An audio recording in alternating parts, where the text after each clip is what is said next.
And we are here with another episode of the Indy Investor Pod. I'm Brett Snodgrass, and today we're going to be talking about cash flow. Number one, what is cash flow? Number two, what makes up a good cash flow market? And last but not least, why is Indianapolis, Indiana one of the best cash flow markets in the United States? Let's rock.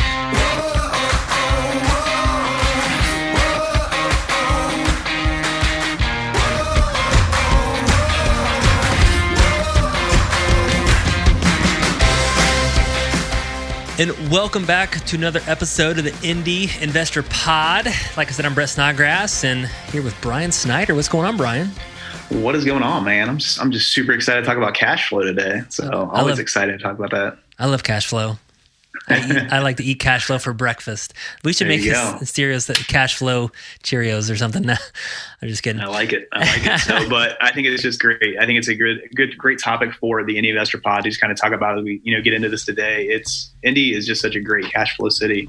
If you ever look on any of the lists throughout, that people are writing articles about, or any list from any of the journals, things like that, like Indy's always listed as one of the top, real estate investing cities and cash flow cities. And that's what we're going to get into today. So I think it's a great topic that you picked, and yeah, man, let's let you kind of take the helm here and let's roll with it. Yeah, definitely. So we're talking about cash flow today, and obviously a lot of people flock to Indianapolis because of cash flow, but I want to start off with talking about what is cash flow.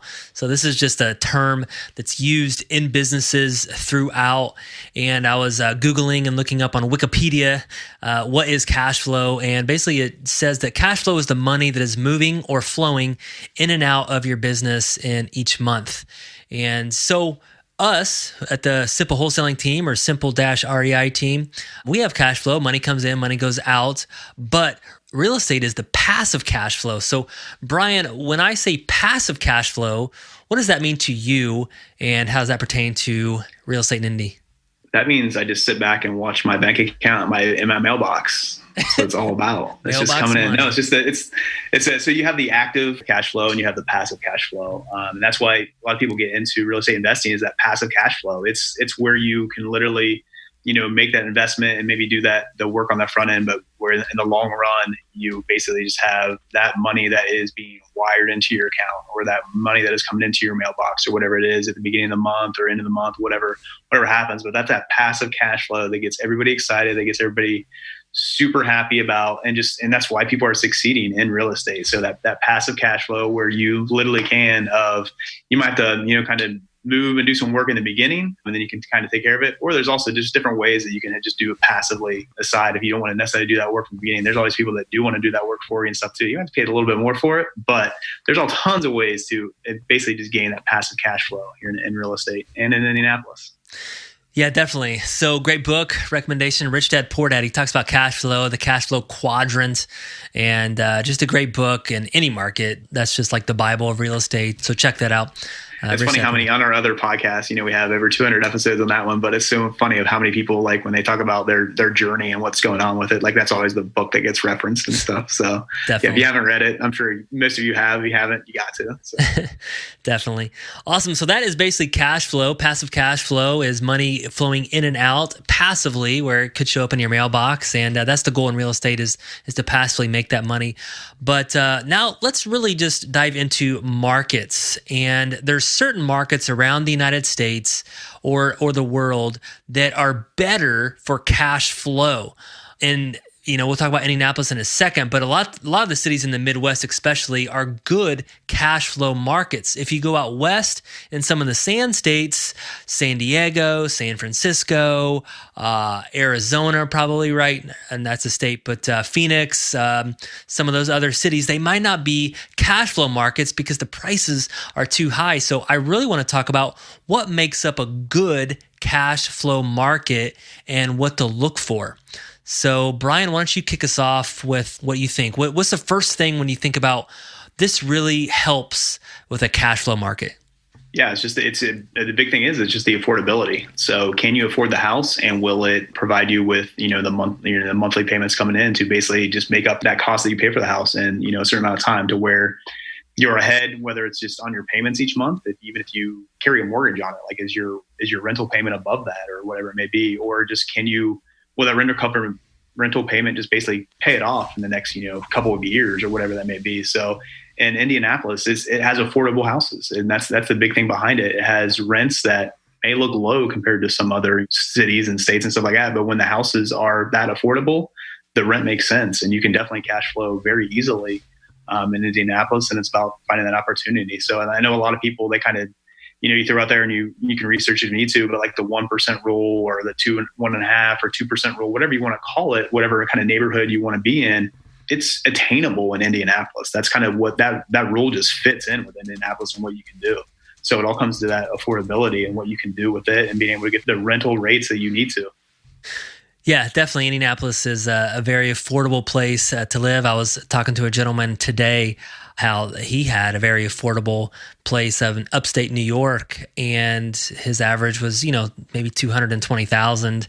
And sometimes I just kind of chuckle because that really is pretty affordable. But Indy, you can get really affordable where, a lot of the houses are under $100,000, and you can get really, really great rentals for that, or $120,000, $130,000 rentals in very nice neighborhoods and around Indianapolis. So very, very affordable housing, and it's a very affordable place to live, number two.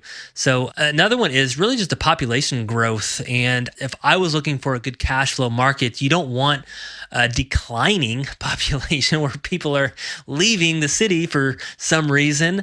You want that population growth, and you want it steady where people are coming in to the city for certain reasons. And I really kind of also follow the millennial generation, where they talk about millennials typically maybe not caring about owning a house. They want to rent, right? So if they're flocking into certain areas of the city, a lot of them are renting, and that really helps cash flow because you can buy those houses and you have a lot of renters to choose from. So really following the population growth and following the millennial generation and where they're kind of flocking to. And a lot of the millennials right now are flocking to the lower rents, right? They want to get out. They don't want to pay $2,900 a month for a one-bedroom apartment. They can get something really nice for that here in Indianapolis. So a lot of them are flocking to these Midwest cities because of the cheaper rents.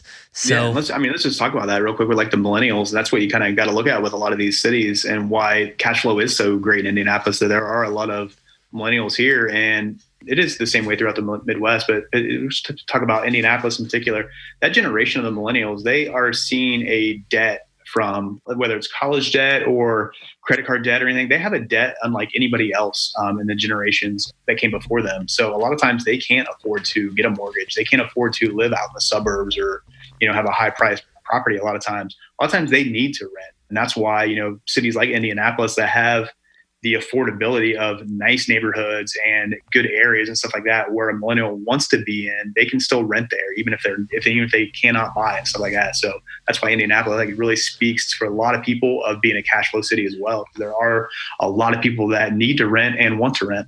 Yeah, and I was reading an article that the population has grown in Indianapolis for the past 8 years, around 8-9%, and so that's a great statistic that the population is growing and people are coming to Indianapolis for certain reasons. Yeah, one of my favorite stats. I'm going to I know you're talking about the population here, but I'm going to throw out the kind of the job, the job market here in Indianapolis too. And this is one of my favorite stats, and it's kind of held true for about the last 2 years here in Indianapolis. There's been a big population growth here in Indianapolis and stuff, but also still, and I kind of just talking a little bit about on the last episode about how much Carmel has grown and all the different developments, stuff like that. That's the way it is throughout the entire city and the suburbs around Indianapolis. There are so many different new houses and new builds just popping up all over the place. But still, for every new build that they're building in Indianapolis, there's 2 jobs being posted. Mm-hmm. So there's basically 2 jobs for every new house that's being built. And we see houses, if you're ever in Indianapolis, you just see houses going up everywhere, but there's still jobs that are coming here. So one of the reasons for the population growth, and one of the reasons for such a great job market in Indianapolis, there's businesses that are moving to Indianapolis. There's businesses that are coming here because they want to plant roots here. It's a lot easier to run a business, run an organization out of somewhere like Indianapolis versus New York or, the East Coast in general, or California or wherever, it may be Seattle and stuff like that. Indianapolis, when we're talking about affordability of housing, it's affordable for the job market and for organizations to come here and operate out of Indianapolis, which is just awesome for the real estate market all the way around. Yeah, and I know Fishers and Carmel both have actually been named as some of the best places to live in the United States. And those are some of the suburbs of Indianapolis, Hamilton County. So we've seen a lot of growth there. And then lately, in the past several years, we've seen a lot of growth downtown as well. So population is growing, job growth is growing. That's always something to really watch about. What's the unemployment rate? Is it a low unemployment rate? Is there a lot of jobs? Is there businesses being opened up? And one of the things that we constantly see are businesses coming to Indianapolis, opening up. Big businesses are looking at Indianapolis as a hub. I know it was on the list for Amazon at one point to possibly put a big hub here in Indianapolis. So we see a lot of breweries being opened up, a lot of restaurants being opened up, a lot of entrepreneurs flocking to Indianapolis, co-working spaces. So I think I see a lot of the business growth, a lot of the job growth, and unemployment rate being low. Just really makes it attractive and just stable, right? I think that's a good word. I think, Brian, you talked about stabilization. And why don't you kind of dive us through like the stability of the market when you're looking at cash flow? Yeah, man, that's Indy. That's how I like to describe it as people. It's like steady Eddie, man. I know, talking to a lot of investors and new investors that are just trying to figure out about Indy and what's going on with it and stuff. And that's kind of what I come back to is that you're not going to see like huge spikes and huge gains and huge margins. You're also not going to see that huge drop or huge, just the huge decline or anything like that. So it's pretty steady. And I know, what everybody's talking about, like kind of the real estate market is just incredible right now. It's unbelievable. When is this recession going to hit? When is it going to just the bottom going to drop out and all those things? And for the most part, when things like that happen, you're going to see them in a lot of the bigger markets, right away and stuff. But when it comes to Indy and kind of what happens here, it's kind of gradual and you kind of see it coming. It's a little bit predictable and you can kind of manage it as it comes along as well. It's usually not going to be that huge drop. We look back in 2008. I know, Brett, that's when you actually got into the business back in 2008. And it was like crazy just what happened just throughout the entire nation and things. But Indianapolis it was affected differently, not as like, it was still affected 100%, things like that. But it was what it did for, with some of these other markets, things like that it kind of was more gradual versus that just like, oh man, just the bottom just dropped out or anything like that. So when you're looking at like, I know I do have investors too, that are like, oh man, I don't have the huge gains in Indianapolis that I need. I'm just like, nope, you won't. Sometimes you will. You'll get lucky on some stuff and you'll see some stuff and every now and then you'll do really well and stuff, but you're also not going to have a huge drop. So when you're looking for just stability and like I call it, like it's just that steady eddy of it, it stays that kind of that medium ground. And that's what it's good for. And that's what I love it. That's who I am. I like the predictability of it and I like to see what's going to happen. I like to know what's going on. I like to know what's happening with my money. And that's why Indianapolis is a great market for me. Yeah, definitely. I love the way you kind of just describe that, just kind of the stability of it. And yeah, just the huge swings. I was talking to a gentleman the other day and we were talking about just kind of passively investing and he was talking about the stock market and things like that. And it kind of relates a little bit to that is you can make a lot of money in that 20%, but you could also lose a lot too. So in some of those real estate markets that appreciated a lot, and if you took all your money out on some HELOC or something like that, well, the market could drop and you could owe that money and lose a lot of that as well. So just to kind of keep that. And with Indy, like Brian said, it's really a stable market. The last thing I'll probably talk about is really just the tourism and bringing people to the city. I think Indy has done some great things with the city. They had the Super Bowl here. They have a lot of sporting events holding, they've held the Big Ten tournament. They've held some NCAA tournaments, events. They have... We have the NBA All-Star game next year. Yeah, NBA All-Star Game. So a lot of great sporting events. They have the Colts, the Pacers, some other professional teams that bring people in. They have the restaurant scene and the foodie scene's amazing. They have some hot spots. They have the world's largest children's museum. So that kind of brings some people in for the kids. And they have amazing zoos and parks and things like that. So some great things and great tourism coming in. A lot of great Airbnb possibilities too. So if you want not long-term cash flow, but you want great Airbnb short-term cash flow, short-term rentals, Airbnb is starting to become pretty hot in Indy too as well. Yeah, I think statistically, honestly, I think it's hovers around that like fifth or sixth city when it comes to Airbnbs, like basically like success rates and what like kind of that tourism part of how Airbnbs operate. Like Indianapolis is like one of like the fifth or sixth like highest like cities when it comes to Airbnb and rentals and things like that. So that's it's, you know, as we're talking about cash flow, those are all the things that we have to take a look at of what Indy has to offer. We can talk about the rental market and how that is, but there's also that Airbnb market. There's also a note investing market that you can get cash flow from in Indianapolis, which is pretty easy to be successful in here in Indy.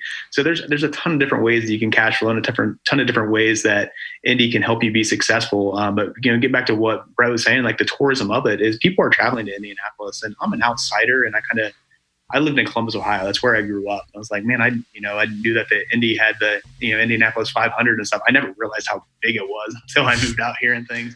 But man, there's a ton of things, and there's a ton of reasons that people come to this city. And there's events going on all the time that bring a lot of things. Up here in Westfield, we have Grand Park, where there's just every weekend there's some kind of a huge tournament nationwide that people are coming in and traveling to, you know, this area and things that people are doing. Or downtown when we have Gen Con come in, like that's just nuts downtown and all the different stuff. So conventions, firefighter conventions, or whatever it may be. So there's always tourism. There's always things that are coming to Indianapolis, whether it's sports, whether it's job related and stuff. So it's one other thing that makes it a great cash flow market.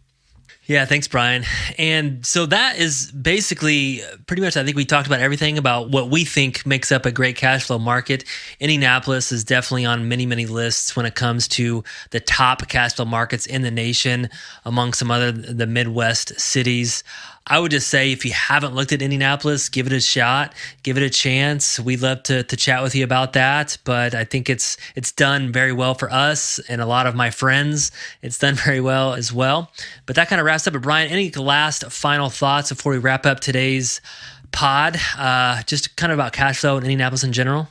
Yeah, I think like we just mentioned, we can dive deep into buy and holds and Airbnbs, short-term rentals and note investing and stuff like that. Those are the people that we have, people in my mind right now, and get on the books to have on this pod to be able to talk about that stuff and to dive deep into what's going on. And those are the things that we want to really do with the Indy Investor Pod, is basically just kind of break it down each little section and kind of dive deep each episode that we do. So, and that's what it is. So we'll talk in depth about a lot of just those cash flow strategies and what we can really do. But cash flow, look at Indy.